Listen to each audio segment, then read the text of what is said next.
Capítulo 6. Obstáculos en el camino del matrimonio.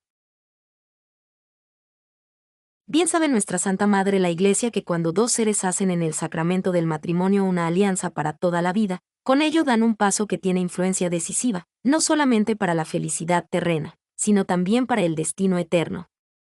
Si el matrimonio es feliz, pondrán aspirar con más sosiego a gozar de la vida eterna. En cambio, si dieron un paso desgraciado, las ruinas desoladas de la vida familiar fácilmente sepultarán y ahogarán los anhelos de la vida eterna.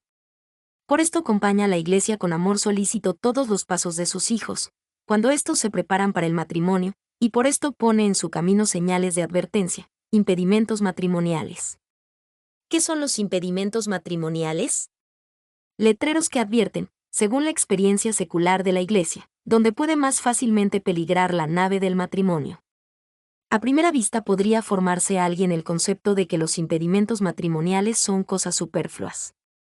Pero cuanta más experiencia tengamos en la vida, cuantas más ocasiones se nos presenten para echar una ojeada en las tragedias matrimoniales, más se ven la legitimidad, la sabiduría, el acierto de las prescripciones de la Iglesia. No en vano estableció la Iglesia estos impedimentos a base de una experiencia milenaria. El caso es que detrás de los impedimentos, aun de los que parecen insignificantes, se ocultan una profunda sabiduría de vida y un amor acendrado. Cada impedimento matrimonial preserva de una desgracia matrimonial.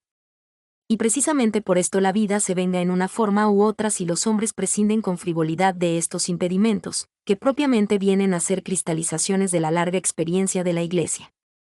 1. Hay impedimentos que todos consideran muy naturales. Por esto tan solo los mencionaré con brevedad en la primera parte del capítulo. Pero los hay también que son recibidos por muchos hombres modernos con crítica e incomprensión, como, por ejemplo, 2. Los que prohíben el casamiento de los divorciados, y 3.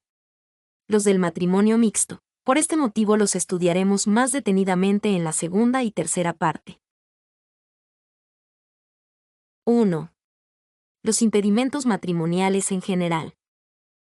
En la Iglesia, a base de su larguísima experiencia, ha descubierto muchos escollos en que puede peligrar la paz del matrimonio, y los reúne en el Código de Derecho Canónico bajo el nombre de impedimentos matrimoniales. Hay entre ellos algunos que anulan la validez del matrimonio. Estos son los impedimentos dirimentes. Y hay otros que prohíben contraer matrimonio, pero de tal modo que si éste se contrae, es solamente ilícito, pero no pierde su validez. Estos son los llamados impedimentos impedientes.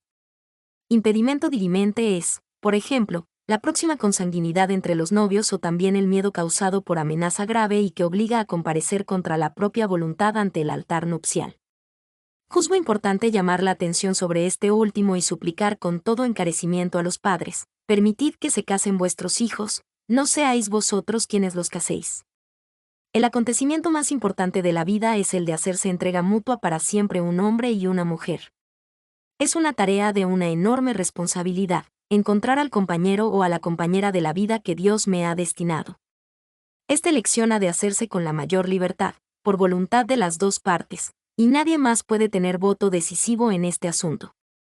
Sí, los padres han de ayudar a sus hijos a encontrar la solución justa, han de orientarlos con sus consejos amorosos, pero la última palabra, en esta cuestión, no puede ser sino de los jóvenes interesados. Con santo orgullo hemos de destacar en este punto el gran mérito del cristianismo, por proclamar tan vigorosamente la libertad en la elección del cónyuge. Conocemos las lamentables aberraciones de la antigüedad. Los padres o familiares vendían, en el sentido estricto de la palabra, a la muchacha, la vendían a quien más ofreciese por ella, y guiados por intereses materiales unían jóvenes que nada querían saber el uno del otro. El cristianismo siempre levantó su voz en contra de este proceder, y sigue levantándola aún hoy día. Y lo hace con tal vigor que no reconoce como matrimonio válido el que se contrae sin libertad completa de ambas partes. Esta postura se deriva lógicamente de la doctrina que enseña la Iglesia, según la cual el sacerdote no administra el sacramento del matrimonio, no es más que el testigo oficial. Los mismos contrayentes son los que se administran mutuamente el sacramento en el momento de pronunciar ante el altar el sí solemne, sí, acepto a N. Que está aquí presente por legítimo marido, o por legítima mujer, y me entrego a él, a ella, respectivamente, por legítima mujer, por legítimo marido. Y si el sí fue pronunciado por una de las partes no con plena libertad, no espontáneamente, sino por efecto de amenaza grave, por violencia, el matrimonio no es válido. Y aunque vivan juntos durante muchos años, este enlace no será matrimonio, a no ser que más tarde se añada, como a veces ocurre, el consentimiento de la voluntad. Estos impedimentos son fáciles de comprender, no necesitan explicaciones ulteriores. Pero hay otros impedimentos que el creyente tibio muchas veces no acepta. Entre ellos figura el impedimento que se opone al nuevo casamiento de los divorciados. 2. Matrimonio de divorciados. En tiempos de Malaquías, el pueblo judío sufrió muchas desgracias. Los judíos se lamentaban e invocaban al Señor, mas Él no los escuchó. El profeta les echa en rostro el motivo. Dice el Señor: habéis cubierto de lágrimas, de lamentos y de gemidos el altar del Señor, de manera que yo no vuelvo ya mis ojos hacia ningún sacrificio, no recibiré cosa alguna de vuestras manos que pueda aplacarme. Vosotros, sin embargo, dijisteis: ¿y por qué motivo?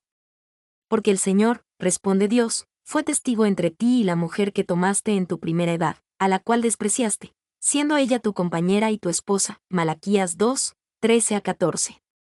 De modo que el Señor castigó a su pueblo porque hubo entre los judíos quienes abandonaban a sus esposas legítimas y tomaban mujeres paganas. No ha de castigar a la humanidad de hoy, en la que no son ya algunos, sino centenares, millares y decenas de millares, que abandonan y desprecian a su esposo o esposa y quieren celebrar nuevas bodas. ¿Qué casos más caóticos ofrece en este punto en este mundo, moralmente tan relajado? Una pareja se presenta al párroco con intención de casarse. El párroco dice con tristeza: no es posible, ya que vive el primer esposo de la señora. Sí, pero estamos divorciados legalmente por vía civil. Aunque así sea, el matrimonio perdura. No es posible celebrar segundas nupcias. ¿No se nos dará la bendición?, dicen ambos, indignados. Yo ocupo un puesto importante en la administración, prosigue el pretendiente, queremos contraer un matrimonio religioso. Pero si la Iglesia Católica nos lo niega, nos iremos a otra iglesia. Y se van indignados. Y con esto se quedan tan tranquilos. ¿Pero no es esto engañarse a sí mismos? Reniegan de su fe. Y por fuera aparentan honradez, porque es lo que exige el sentir de la sociedad. Dan un paso por el cual la Iglesia los excluye de su seno, en adelante no podrán confesarse. Ahí va otro caso.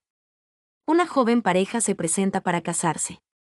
La novia dice: padre, yo soy católica, mi novio no lo es, pero acepta la educación católica de los hijos, por tanto, no hay impedimento. Con todo, no sé si hay un pero. Porque él, sabe usted, padre, ya se ha casado una vez. Pero su primera esposa tenía la misma religión que él, y esta religión ya les ha concedido el divorcio. ¿Verdad que no es obstáculo? Así termina temerosa la muchacha. Y entonces oye con espanto que sí, que hay impedimento y que es imposible el matrimonio. ¿Imposible? ¿Pero por qué?, pregunta airada. Porque la religión católica considera santo e intangible este matrimonio contraído en otra religión. Más santo que sus torcidas creencias. Y tiene por válido tal matrimonio. Dime, lector, ¿no es esto una firmeza de principios que impone respeto? Si dos personas no católicas, pero cristianas, contraen matrimonio, nosotros lo consideramos válido. Más santo que su errónea confesión cristiana. Y aunque esta confesión disuelva el matrimonio, nosotros lo consideramos indisoluble. Aún más, si un judío y una cristiana no católica contraen matrimonio, este matrimonio es válido. Y aunque su religión lo disuelva, no es posible una nueva boda con una persona católica, porque el primer matrimonio es válido. Lo consideramos más válido nosotros que ellos mismos. Qué intangibles son para la Iglesia Católica los lazos matrimoniales. Pero yo no entiendo eso, podrá objetar alguno. Siempre se nos repite: casaos por la Iglesia.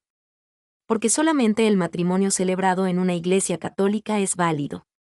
Y luego no se permite el casamiento de una joven con su novio que se casó en un templo no católico. Sin embargo, la cosa es clara. La Iglesia Católica no manda sino a sus fieles. y respecto de estos está en vigor la ley. Su matrimonio es inválido aunque no se contraiga en presencia de la Iglesia. Pero el matrimonio de los demás tiene que juzgarse y tratarse conforme a otras leyes. De suerte que, si dos personas contraen matrimonio según su propia religión, la Iglesia le reconoce validez.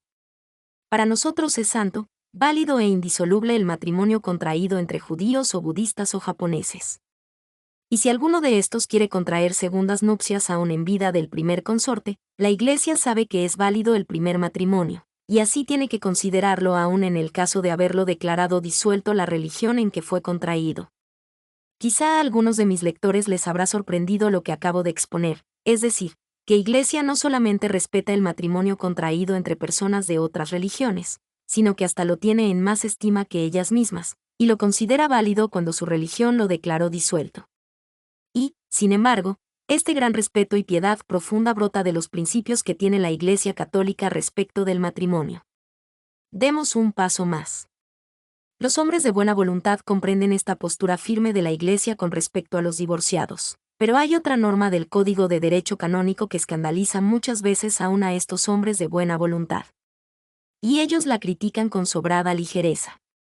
Se trata de la postura de la Iglesia frente al matrimonio mixto.